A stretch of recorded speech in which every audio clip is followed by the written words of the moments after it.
Hey, this video goes along with task sheet 004, talking about leaks.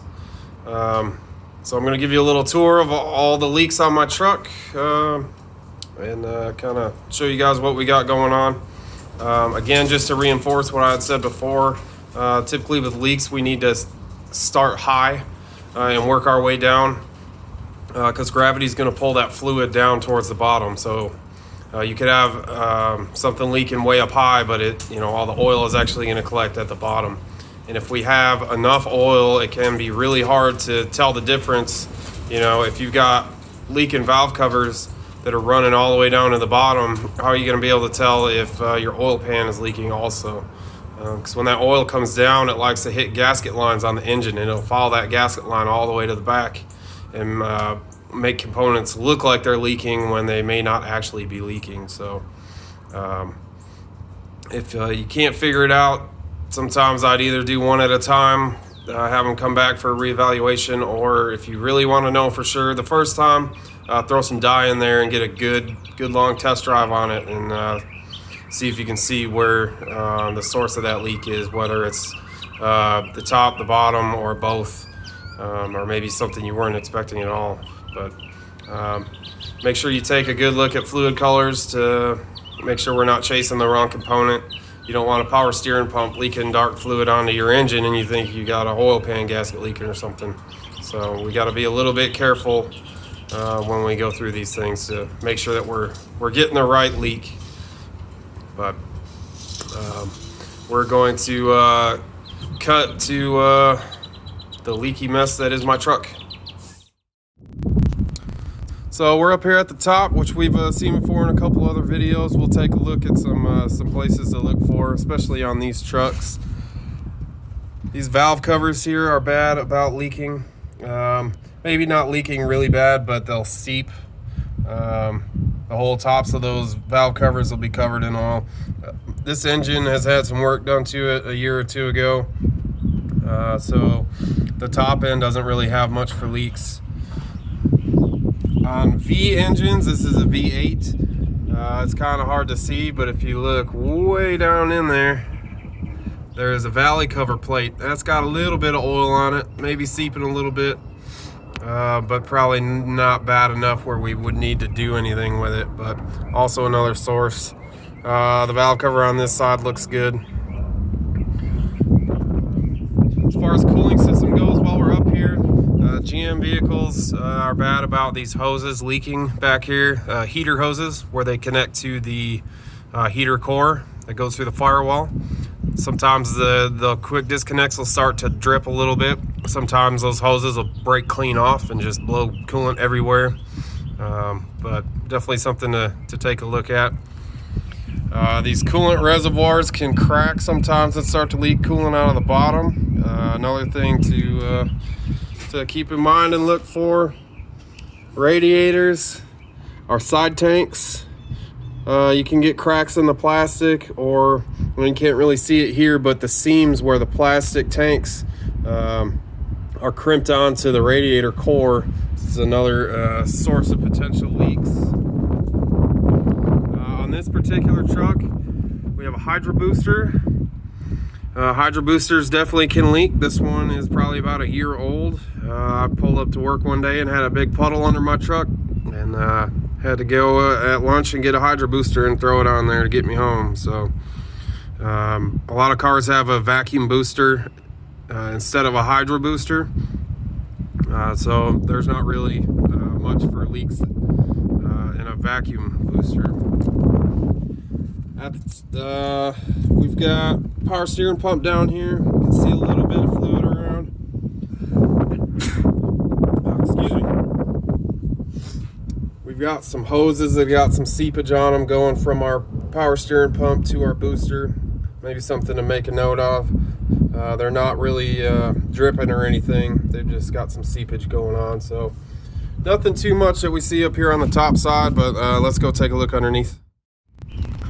So here we are underneath the truck. Here's a shot of my oil filter. Here we've got the transmission bell housing. And then over here we have the oil pan. And you can see some, we got some fluid leaking here.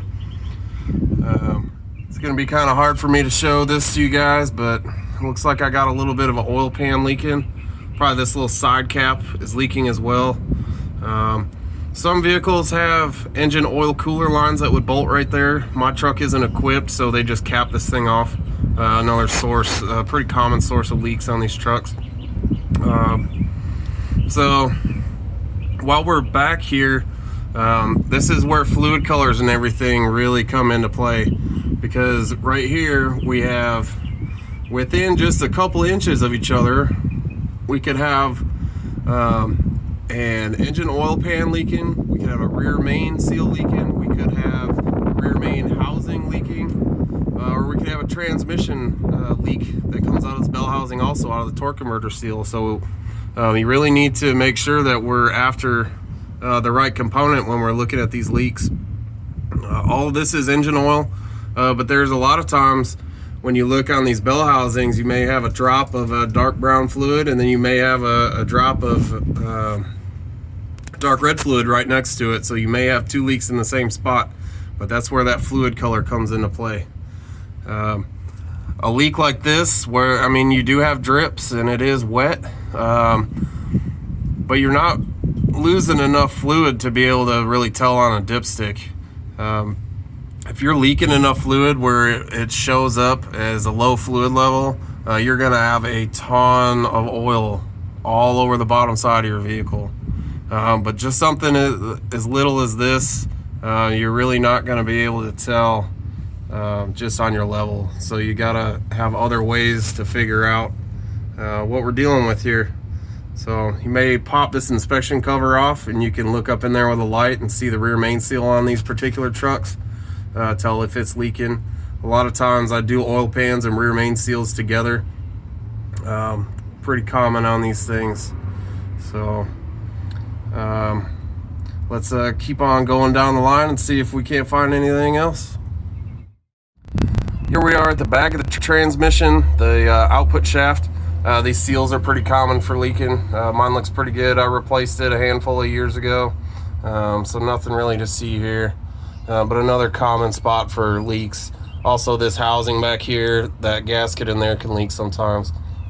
One kind of the oddball things on these GM trucks is these yokes back here.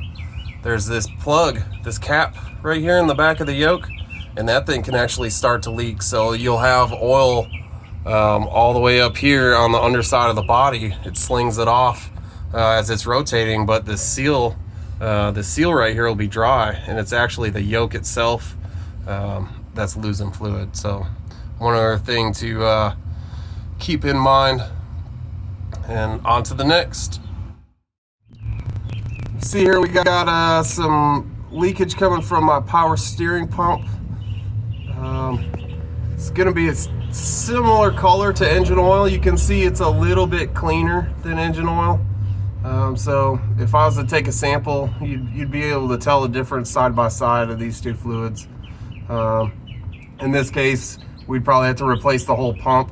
Sometimes you can get repair kits if the reservoir is leaking around the body. There's a seal there. But most of the time anymore, you're just putting a complete assembly on. So that's something I'll need to add to my list. While we're right here in the area, we also have our steering gear, another source of power steering leaks. You got seals up here on the input, you got a seal back there on the output back here. Another common source of leaks, whether you have a steering gear or a rack and pinion, either way, pretty prone to leakage. So take a look at those while you're under the vehicle. Here we are under the rear of the vehicle, taking a look at the rear axle or rear differential. Another common source of leaks. This one doesn't look too bad. But while we're back here, take a look at the covers. Covers like to leak, especially because people don't like to put gaskets on them, or some of these covers don't use gaskets, they use a silicone or RTV. And a lot of people don't necessarily know how to use that stuff real well, so you just throw some silicone on there and bolt it down. It's probably going to leak if you don't take the proper preparation steps when using silicone. So keep an eye out for that. Another place to look is on the backs of the brakes, the backing plates. If you see some oil residue on the backs of the plates, if you pull those brakes apart, you're probably going to find a leak in axle seal back there. And it's going to be leaking a little bit harder on the outside than it does the inside. So you actually have to take those brakes off and look at the axle where it's coming out of the tube. But it's a pretty good indication if you got some oil on the back of the backing plate that you have a leaking axle seal. Every once in a great while, you may start to get some fluid leaking out of the tubes, where the tubes kind of are press fit into the main housing. If you do run across leaks there, there's not really anything you can do with those. Like I said, they're press fit, and this is actually a big giant spot weld where they weld those things in there. So, like I said, I've seen some with seepage there. Not too much for like an actual leak, but just another thing to keep in mind. Here we have the pinion on our rear differential, another real common source for leaks on quite a few things, but something to keep in mind when you are replacing a pinion seal. A lot of times the yoke right here, that seal will cut a groove into that yoke. So if you're working with a high mileage vehicle and you pull that yoke off of there, run your fingernail over the sealing surface, you can catch your fingernail in a groove. You need to be putting a yoke on as well as your seal. And keep in mind that when you take those loose, you're probably gonna have to put a new crush sleeve in there. So there's steps that you need to take before you ever loosen up that yoke. Make sure you get this diff back to where it was before you found it. So when you take that nut off of there, it takes the preload off of the bearings. And if you're not careful, when you put it back on, you can either put not enough or too much preload on those pinion bearings, and they're not going to last a whole much longer after that. And you're going to be looking at overhauling this thing. So definitely some precautions to be taken before you start working on one of these. Well, that wraps up our video on leaks for task sheet 004. It's really not too bad. We got oil pan gasket leaking and power steering pump, but that's the worst of it really. Transmission looks good, differential looks good, cooling system looks all right. So nothing too major, especially for a truck with this many miles. It's got about 230,000 miles on it, and it is, I mean, it's like 21 years old, so can't really complain too much. Just one note on this, I had mentioned that this engine had some work done on it not too long ago. I did have a coolant leak that I was trying to track down for a little while. It turned out I had a cylinder head with a crack in it, and I was getting a bunch of that antifreeze into my engine oil, and it was causing a bunch of problems. As you can imagine, the oil was starting to kind of sludge up real bad, a lot of snot all over the tops of the valve covers. So I ended up putting cylinder heads on it and resealing a bunch of stuff while I was in there. So, but it's all set now. But just keep in mind, if you may have internal leaks that you need to watch out for. You can get antifreeze into the transmission. You can get oil into the coolant. All kinds of different internal leaks that you might run across. And typically, internal leaks are going to be a lot worse than external leaks because like antifreeze in a transmission will destroy a lot of the plastics and the seals in it and things like that.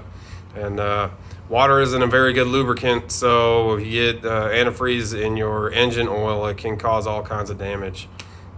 And engine oil in a cooling system is an absolute nightmare to clean all that stuff out. So if you have an internal leak, you got a little bit of work ahead of you. But this wraps up our videos for task sheet 004, so let's get that thing filled out. Thanks.